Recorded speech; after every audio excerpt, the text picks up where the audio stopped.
नमस्कार साथियों, स्वागत है आपका इस यूट्यूब चैनल पर फ्रॉम IIT पटना धोरना बेस लेक्चर 27। इसमें हम लोग D&F ब्लॉक को कंप्लीट देखने वाले हैं। पिछला वीडियो आपको मिला होगा केमिकल काइनेटिक्स का, उसके पहले इलेक्ट्रोकेमिस्ट्री का। अगर आप अभी तक आपने धोरना बेस को फॉलो नहीं किया है, उसका लिंक डिस्क्रिप्शन बॉक्स में दे दिया गया है, जाइए वहाँ से देखिए D&F ब्लॉक। चलिए स्टार्ट करते हैं इस वीडियो को। D&F ब्लॉक से क्वेश्चन बनते हैं 1 नंबर, 5 नंबर और ऑब्जेक्टिव में भी, सब्जेक्टिव में भी 2 नंबर में भी क्वेश्चन बनता है।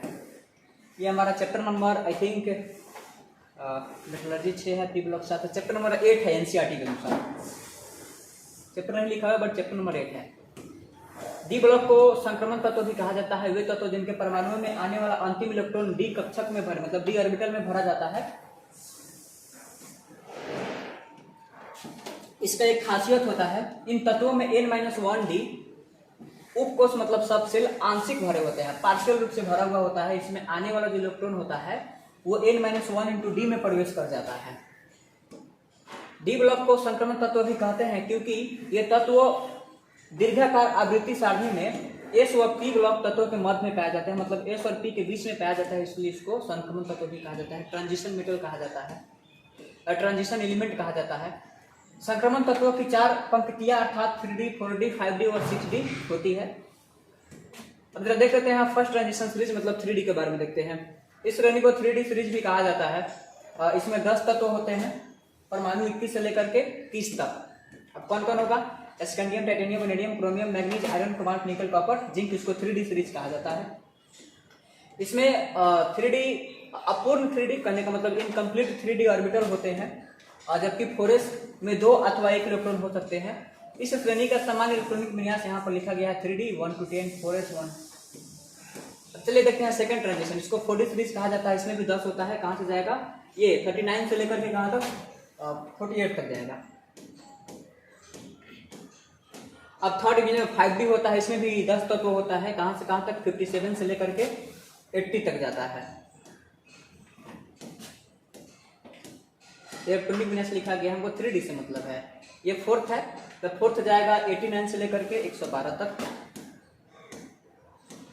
इलेक्ट्रॉनिक विन्यास स्कैंडियम का देखिए इलेक्ट्रॉनिक विन्यास ऑर्गन 3D1 फिर 4s2 होता है।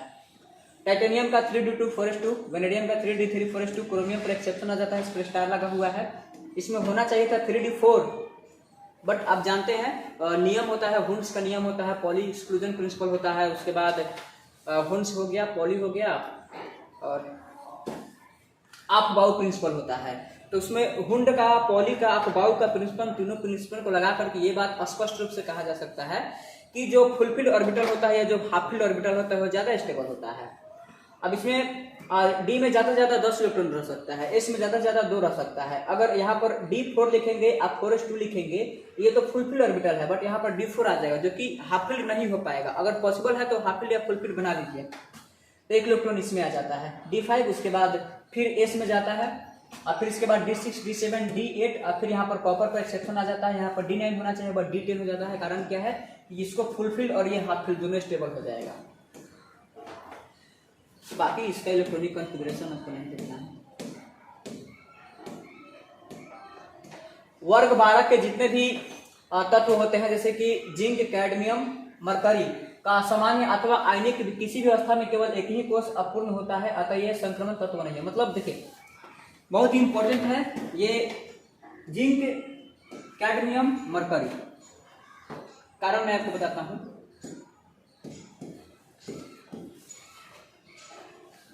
जिंक, कैडमियम, Cd यानी कैडमियम और Hg मतलब मरकरी, इसको बोलते हैं जीनी कनाडा होगा। जीनी, Cd मतलब कनाडा, जीनी कनाडा होगा। तो जीनी कनाडा होगा, इसको डी ब्लॉक में नहीं रखा जाता है। कारण क्या है? देखिए लिखा हुआ है कि वर्ग 12 के तत्व जिंक, कैडमियम, मरकरी के सामान्य अथवा आयनिक किसी भी अवस्था में केवल एक ही कोष अपूर्ण नहीं होता है। मतलब उसका जो एक ऑर्बिटल होता है वो इनकम्प्लीट नहीं होता है, फुलफिल होता है। फुलफिल होता है तो फिर उसको हम डी ब्लॉक नहीं कर सकते हैं, क्योंकि डी ब्लॉक कराने के लिए उसमें जो डी ऑर्बिटल होता है इनकम्प्लीट होना चाहिए। तो जीनी कनाडा होगा, ये डी ऑर्बिटल में नहीं रखा जाता है। अब सामान्य लक्षण क्या है? सभी संक्रमण तत्व प्रेरक का कार्य करते हैं, मतलब कार्टिलेज की तरह बिहेव करते हैं। संक्रमण धातु एक से अधिक ऑक्सीकरण अवस्थाएं प्रदर्शित करती है, मतलब इसका ऑक्सीडेशन नंबर वेरिएबल होता है। ये मिश्र धातु व अंतराकाशीय यौगिक बनाने की प्रवृत्ति रखते हैं, मतलब ये मेटलाय मिश्र धातु है तो एलवाई, मिश्र धातु को एलवाई कहा जाता है, ये एलवाई का भी फॉर्मेशन करते हैं। सामान्यतः इन तत्वों में रंगीन यौगिक बनाने की प्रवृत्ति होती है, ये रंगीन यौगिक बनाते हैं क्योंकि इसमें डी ट्रांजिशन होता है। मरकरी को छोड़कर जो कमरे के ताप पर द्रव होती है, अन्य सभी संक्रमण तत्व ठोस होते हैं, मतलब यहाँ पर जो मरकरी है H जिसको पारा कहते हैं वो कमरे के ताप पर द्रव होता है।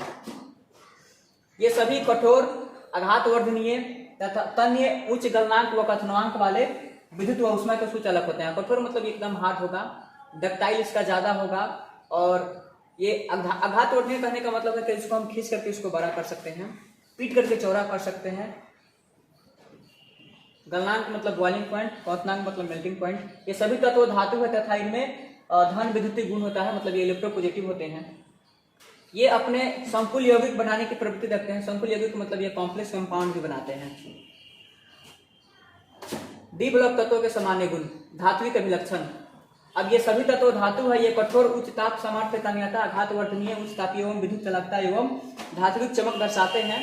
अपूर्ण डी उपकोषों की उपस्थिति के कारण इनके मध्य सहसंयोजक बल व धात्विक दोनों प्रकार के बल कार्य करते हैं जो इनके परमाणुओं को आपस में प्रबलता से बंधे रखते हैं। यही कारण है कि इनके गलनांक क्वथनांक एस तथा पी ब्लॉक के तत्वों की अपेक्षा उच्च होता है।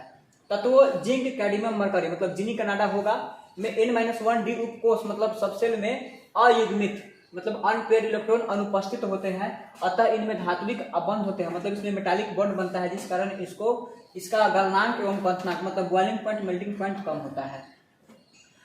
परिवर्ती संयोजकता मतलब वेरिएबल वैलेंसी, ये तत्व परिवर्ती संयोजकता प्रदर्शित करते हैं। इनके NS व N-1D दोनों कक्षकों के मतलब ऑर्बिटल्स के इलेक्ट्रॉन रासायनिक बंधन बनाने में भाग लेते हैं। ये अनेक ऑक्सीकरण अवस्था मतलब ऑक्सीडेशन स्टेट्स को प्रदर्शित करते हैं। रंगीन आयन, अब इसमें डी ट्रांजिशन होता है जिस कारण ये सब कलरफुल होते हैं। इनके आयन रंगीन होता है क्योंकि इनमें N-1 उपकोष अपूर्ण होते हैं, जिसके अनियमित दृश्य क्षेत्र से प्रकाश अवशोषित करके निम्न ऊर्जा स्तर से उच्च ऊर्जा स्तर की ओर जाता है, जिसको डी ट्रांजिशन कहा जाता है। मैं यहाँ पर बता रहा हूँ आपको, मतलब लोअर एनर्जी से हाई एनर्जी में जाता है, जिसको डी ट्रांजिशन कहा जाता है। आयनिक त्रिज्याएं, संक्रमण तत्वों की आयनिक त्रिज्याएं भिन्न भिन्न ऑक्सीकरण अवस्थाओं में भिन्न भिन्न होती है, मतलब अलग अलग ऑक्सीडेशन नंबर पर इसका रेडियस भी अलग अलग होता है। प्लस होता है तो कम हो जाता है, माइनस होगा तो ज्यादा हो जाएगा। माइनस तो होता नहीं है, मतलब जितना ज्यादा प्लस उतना कम रहेगा। ऑक्सीकरण अवस्था का मान बढ़ने पर परमाणु त्रिज्या का मान कम हो जाता है। मैं अभी आपको बता रहा हूँ कि जितना ज्यादा चार्ज होगा, जितना ज्यादा ऑक्सीडेशन नंबर होगा, उसका रेडियस का मान उतना ही कम हो जाएगा, क्योंकि नाभिकीय आवेश बढ़ जाता है। धनायन सदैव परमाणु से छोटे होते हैं। प्रथम संक्रमण श्रेणी मतलब 3D सीरीज जो होता है वो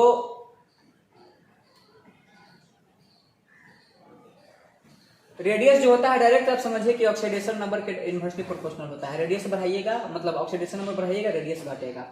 बॉइलिंग पॉइंट और मेल्टिंग पॉइंट की बात कर लेते हैं। गलनांक व क्वथनांक, संक्रमण तत्वों में जिंक वर्ग के तत्वों को छोड़कर अन्य तत्वों को गलनांक व क्वथनांक के ब्लॉक के तत्वों की तुलना में बहुत उच्च होते हैं। इसके कारण यह है कि इसके परमाणु परस्पर प्रबल बलों से जुड़े होते हैं। ये प्रबल बल आंतरिक कोश में अयुग्मित डी इलेक्ट्रॉनों द्वारा इनके परमाणुओं के बीच सहसंयोजक बंधन बनाने के कारण होता है, अतः इनके गलनांक एवं क्वथनांक अयुग्मित डी इलेक्ट्रॉन बढ़ने से बढ़ते हैं। आयनन एंथैल्पी, आयोनाइजेशन एंथैल्पी भी कह सकते हैं, मतलब एक इलेक्ट्रॉन निकालने में जितना खर्चा होता है एनर्जी, उसको कहा जाता है एंथैल्पी। एंथैल्पी है मतलब एक इलेक्ट्रॉन देने में जितना एनर्जी खर्चा होता है उसको एंथैल्पी बोलते हैं। एक इलेक्ट्रॉन निकालने में जितना एनर्जी खर्चा होता है उसको आयोनाइजेशन एनर्जी कहते हैं। चलिए एंथैल्पी की बात कर लेते हैं। संक्रमण तत्वों की आयनन एंथैल्पी के मान एस ब्लॉक के तत्वों से अधिक तथा पी ब्लॉक के तत्वों से कम होता है। प्रथम मतलब 3D सीरीज के तत्वों में स्कैंडियम से जिंक तक इसका मान क्रमशः बढ़ता है। अब कुछ अपवाद है उसको छोड़ देते हैं। अब इसके पास उत्प्रेरकीय गुण होता है, मतलब कैटलिस्ट इसके पास प्रॉपर्टीज होता है। संक्रमण तत्वों का एक विशेष गुण इनके एवं इनके यौगिकों के उत्प्रेरकीय संक्रमित है, मतलब ये कैटलिस्ट के जैसे भी बिहेव कर सकते हैं, जो इनमें डी उपकोषों की उपस्थिति तथा परिवर्तनशील ऑक्सीकरण अवस्था प्रदर्शित करने के कारण होते हैं। उत्प्रेरक की उपस्थिति में अभिकारकों की संकीर्ण ऊर्जा का मान कम हो जाता है, मतलब in the presence of catalyst जो एक्टिवेशन एनर्जी होता है वो कम हो जाता है एवं क्रियाशीलता मतलब उसका रिएक्टिविटी बढ़ जाएगा, जिसके कारण क्रिया शीघ्रता से संपन्न होती है। प्रथम संक्रमण तत्व की कई धातुओं के अतिरिक्त अन्य तत्व जैसे MO मोलिब्डेनम, W का मतलब होता है टंगस्टन, PT का मतलब होता है प्लेटिनम, PD का मतलब होता है प्लेडियम का उपयोग उत्प्रेरक के रूप में किया जाता है। कुछ अन्य अभिकर्मक जैसे कि फेंटॉन अभी करना, फेंटॉन रिएजेंट।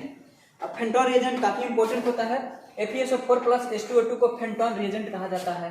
अब Fe के साथ MO है, FeO के साथ MO मोलिब्डेनम है, जिगलर नाटा कैटलिस्ट ZnC है। अब ZnC आपको ऑर्गेनिक केमिस्ट्री में देखने के लिए मिलेगा। फिर समांगी उत्प्रेरक है, मतलब जिसका फिजिकल स्टेट, जिसका भौतिक अवस्था एक जैसा होता है उसको समांगी, जिसका अलग अलग होता है उसको विषमांगी। चुंबकीय गुण का बात कर लेते हैं। प्रति चुंबकीय है, मतलब डायमैग्नेटिक है। कुछ पदार्थ चुंबकीय क्षेत्र में रखे जाने पर उसकी तीव्रता कम कर देते हैं, पदार्थ चुंबकीय क्षेत्र से प्रतिकर्षित हो जाता है, ऐसे पदार्थ को प्रति चुंबकीय कहा जाता है। एक मिनट, इसमें यह गुण अयुग्मित इलेक्ट्रॉन की अनुपस्थिति में होता है, मतलब बता रहा हूँ ना, ये डायमैग्नेटिक है। जिसका इलेक्ट्रॉन पेयर्ड होता है उसको डाया कहते हैं। डिफिनेशन पूछेगा तो वैसे लिखिएगा आप, जिसका इलेक्ट्रॉन पेयर्ड होगा उसको डाया कहा जाएगा। बाकी मैं PDF दे दूंगा, आप पढ़ते रहिएगा। पारा, जिसके पास अनपेयर्ड इलेक्ट्रॉन होता है उसको पारामैग्नेटिक कहते हैं। अब नेट म्यू का मान होता है म्यू ड्यू प्लस ए, म्यू बराबर √n × n+2, ये वाला याद रखिए। म्यू बराबर √n × n+2। यहाँ पर n क्या है, तो n का मतलब होता है नंबर ऑफ अनपेयर्ड इलेक्ट्रॉन, अयुग्मित इलेक्ट्रॉनों की संख्या। फेरोमैग्नेटिक, जो पदार्थ चुंबकीय क्षेत्र में अत्यधिक आकर्षित होते हैं उसे लौह चुंबकीय पदार्थ कहते हैं, जैसे कि आयरन हो गया, कोबाल्ट, निकेल, Fe3O4 Mn। अब कॉम्प्लेक्स कंपाउंड भी बनता है यहाँ पर। संकुल यौगिक मतलब होता है कॉम्प्लेक्स कंपाउंड का बनना। संक्रमण तत्व की विशेषता है जो कि रिक्त डी ऑर्बिटल, मतलब जो वैकेंट डी ऑर्बिटल होता है उसकी उपस्थिति के कारण होता है। मिश्र धातु का बनना, मतलब एलॉय कैसे बनता है। दो या दो से अधिक धातुओं अथवा धातु और धातु के समांगी विलपन या मिश्रण को मिश्र धातु कहा जाता है। संक्रमण धातुएं प्रायः मिश्र धातु बनाने का गुण रखते हैं, क्योंकि संक्रमण धातुओं के पारस्परिक परमाणुविक आकार लगभग समान होते हैं, मतलब जितने में ट्रांजिशन मेटल्स होता है उसका साइज जो होता है वो ऑलमोस्ट एक दूसरे के सेम होता है। जैसे पीतल हो गया, कांसा हो गया, ये सब गन मेटल हो गया, ये सब एलॉय होता है, मिश्र धातु होता है। अभी हमारा 3D सीरीज से ज्यादा पूछा जाता है। जरा यौगिक के बारे में देख लेते हैं, जैसे कि पोटेशियम डाइक्रोमेट है, K2Cl2O7 है। निर्माण का विधि, अब K2Cl2O7 में चार्ज भी पूछा जाता है, तो चार्ज आपको पता होगा +6 होता है। कैसे बनाया जाता है, तो सबसे पहले क्रोमाइड अयस्क लिया जाएगा, इसके साथ रिएक्शन कराया जाएगा सोडियम हाइड्रोक्साइड के साथ, यहाँ पर बन जाएगा सोडियम क्रोमेट, उसके बाद बन जाएगा फेरिक ऑक्साइड। अब फिर इसके साथ रिएक्शन कराया जाएगा सोडियम कार्बोनेट का in the presence of O2, तो यहाँ पर एक और हमारे पास कंपाउंड बन जाएगा। उसके बाद ये जो कंपाउंड बना है Na2CrO4 के साथ फिर सल्फ्यूरिक एसिड का सल्फ्यूरिक एसिड डाला जाएगा, तो यहाँ पर बन जाएगा सोडियम डाइक्रोमेट, और प्लस में बन जाएगा सोडियम सल्फेट। अब फिर यहाँ पर सोडियम डाइक्रोमेट KCl के साथ गर्म किया जाएगा तो बन जाएगा K2Cl2O7। मतलब ये रिएक्शन 5 नंबर में पूछे जाते हैं, अगर स्क्रीनशॉट ले लीजिएगा तो ज्यादा अच्छा रहेगा। भौतिक गुण, यह नारंगी, मतलब ये जो पोटेशियम डाइक्रोमेट होता है K2Cl2O7 ये ऑरेंज कलर का होता है। यह नारंगी लाल, मतलब ऑरेंज रेड क्रिस्टलीय ठोस है जो जल में विलय है परंतु अल्कोहल में अविलय है। इसका गलनांक 396 डिग्री सेल्सियस होता है। रासायनिक गुण, ऊष्मा का प्रभाव, जैसे इसको हम हीट देंगे potassium chromate plus chromic oxide में बदल जाएगा। ऑक्सीकारक गुण, मतलब ये ऑक्सीडाइजिंग एजेंट की तरह भी बिहेव करता है। यह हैलोजन अम्लों को हैलोजन में ऑक्सीकृत कर देता है, मतलब एसिड के साथ जैसे K2Cl2O7 डालेंगे ये KCl प्लस CrCl3 प्लस ये रिएक्शन बन जाता है। यह सोडियम नाइट्रेट को, ये सोडियम नाइट्राइड को नाइट्रेट में ऑक्सीकृत कर देता है। यहाँ पर सोडियम नाइट्रेट है तो इसको NaNO3 में बदल देगा। ये अमोनियम क्लोराइड से रिएक्शन कराया जाएगा तो क्रोमिक ऑक्साइड बनेगा। H2O2 से रिएक्शन किया जाएगा तो क्रोमाइड पेंटाऑक्साइड बनेगा, जिसको CrO5 कहते हैं। अब CrO5 में पता होगा यहाँ पर Cr पर +3 चार्ज होता है, जैसे देखिए CrO5।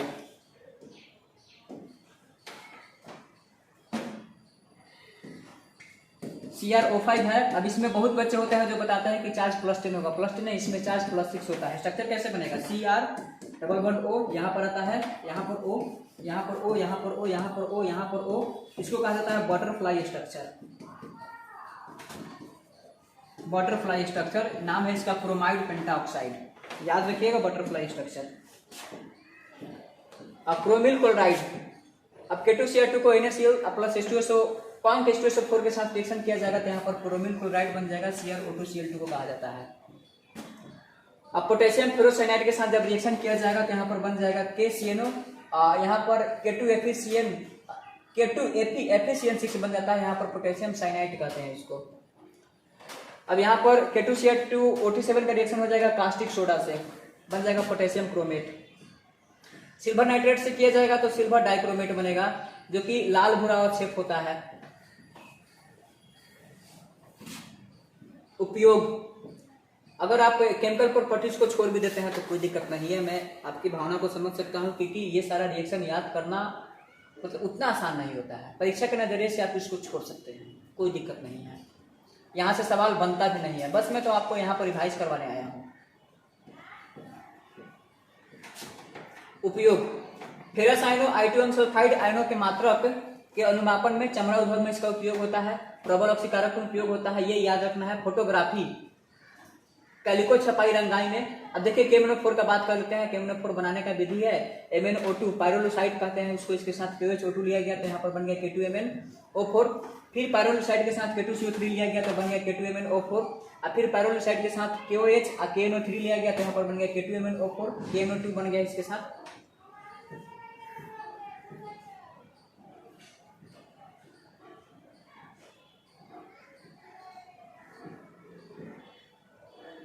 KMnO4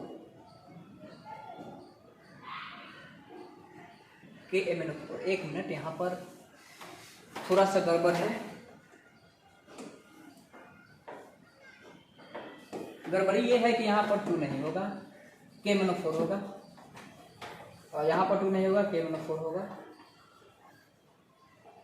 फिर यहाँ पर ये सब बदल जाएगा, क्योंकि जो MnO4 होता है, MnO पर चार्ज होता है -1, तो ये जब भी पोटेशियम से रिएक्शन करेगा तो हमेशा KMnO4 ही बनाएगा, ये तो नहीं होगा। बाकी इसको बैलेंस करेंगे तो फिर ये सब वैल्यू चेंज करना पड़ेगा।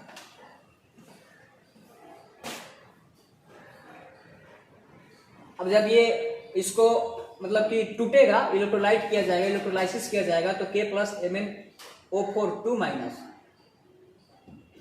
यहाँ पर -1 होगा, -1 लिख लीजिएगा, 2 माइनस नहीं -1 होगा। H2O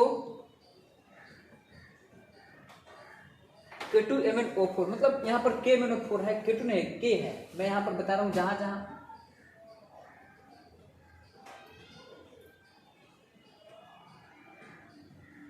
KMnO4 लिखना है, K2MnO4 नहीं लिखना है। भौतिक गुण, यह बैगनी, मतलब कलर तो याद रखना है, वो ऑरेंज कलर का था, ये बैगनी कलर का है। ये जल में विलय होता है, वो भी जल में विलय होता है, नहीं जल में, हाँ जल में विलय, वो एल्कोहल में विलय था। रासायनिक गुण, अब इसको टेम्परेचर किया जाएगा, ये बन जाएगा। बाकी रासायनिक गुण को यहाँ पर आप छोड़िए।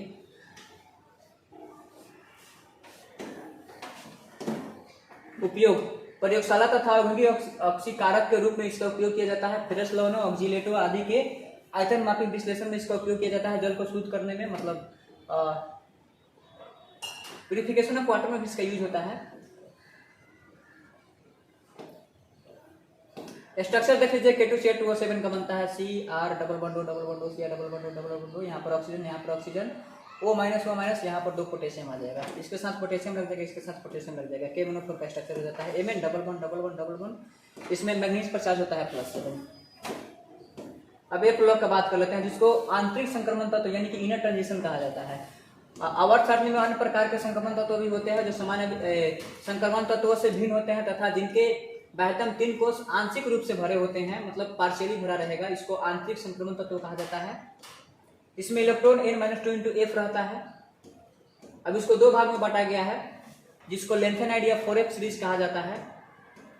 सीरियम Z बराबर 58 से स्टार्ट होगा, इसमें 14 तत्व होता है, और Z बराबर 71 तक जाएगा। सीरियम से स्टार्ट होगा, 58 से स्टार्ट होता है, 71 तक जाता है, मतलब सीरियम से स्टार्ट होगा, ल्यूटीशियम तक जाएगा। ये सीरियम का परमाणु संख्या याद रखिएगा, 58 होता है। इसमें 14 तत्व होगा। लेंथेनाइड के बाद आता है एक्टिनाइड 5F, जो कि Z बराबर 90 यानी कि थोरियम से स्टार्ट होता है और जाता कहां तक, 103 तक जाता है। लेंथेनाइड आवर्त सारणी में स्थान, इस सरणी में कुल 15 तत्व है। अब 15 तत्व इसमें रखा गया है, बाकी नॉर्मली 14 होता है। दोनों का ग्रुप 3 होता है।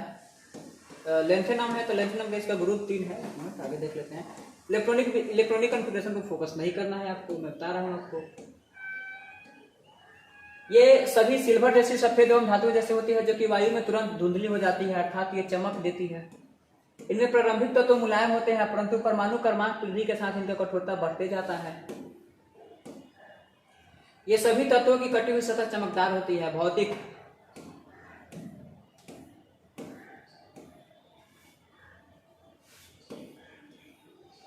ऑक्सीकरण अवस्था, ये सब तो वेरिएबल ही होता है। चुंबकीय गुण, ये जितना भी होता है लगभग सब पैरामैग्नेटिक होता है। रासायनिक गुण, रिएक्शन याद नहीं करना है।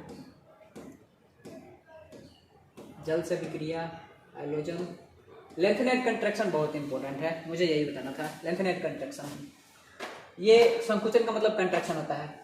लेंथेनाइट श्रेणी में बाएं से दाएं ओर जाने पर परमाणु का आकार तथा आयनिक त्रिज्या दोनों में लगातार कमी होते रहता है, जिसको लेंथेनाइट कंट्रैक्शन कहता है। याद रखिएगा, जैसे आप लेफ्ट राइट जाइएगा तो लेफ्ट राइट जाइएगा मतलब जैसे आप बायां से दाएं जाइएगा तो बायां से दाएं जाते समय उसके परमाणु साइज में मतलब एटॉमिक रेडियस में हमेशा एकदम कमी होते जाता है, जिसको लेंथेनाइट कंट्रैक्शन कहते हैं। अब ये मतलब लेंथेनाइट कंट्रैक्शन के क्या क्या प्रभाव हो सकते हैं। तो इट्रियम की भारी लेंथेनाइडों से समानता और लेंथेनाइट के गुणों में बहुत अत्यधिक समानता आ जाता है। इसका रिजल्ट क्या होता है, तो इसके कारण इसके रासायनिक गुणों में काफी समानता होती है, जिसके कारण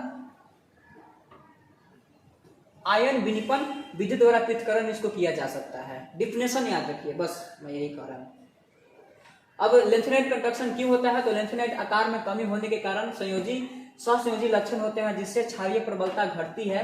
अब जैसे LOH होल थ्राइस अत्यधिक क्षारीय है, जबकि LeOH होल थ्राइस कम क्षारीय है। इसी प्रकार ऑक्साइडों की क्षारीयता भी लेंथेनाइट से Lu तक घटती है। अब इसका उपयोग क्या होता है, ये कार्बनिक यौगिक में हाइड्रोजनीकरण, हाइड्रोजनीकरण, ऑक्सीकरण आदि रासायनिक अभिक्रियाओं के उत्प्रेरक के रूप में इसका उपयोग किया जाता है। बाकी सीरियम तो इंपॉर्टेंट होता है। सीरियम तथा पराबैंगनी प्रकाश में दोनों का अवशोषण करता है। इसका उपयोग चश्मे बनाने में उपयोग बहुत इंपॉर्टेंट है। सीरियम का उपयोग कहाँ होता है, तो चश्मा बनाने में।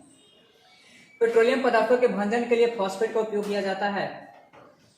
एक्टिनाइड है, एक्टिनाइड को 5F बताया गया है। इलेक्ट्रॉनिक विन्यास नहीं, सामान्य लक्षण,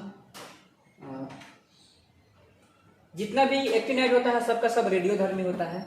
जो इंपॉर्टेंट है वही मैं बताऊंगा। अब एक्टिनाइड कंट्रैक्शन क्या होता है, उसमें क्या था, बाएं से दाएं जाने पर, इसमें भी बाएं से दाएं जाने पर उसका त्रिज्या दोनों लगातार कम होते जाता है। बात वही है।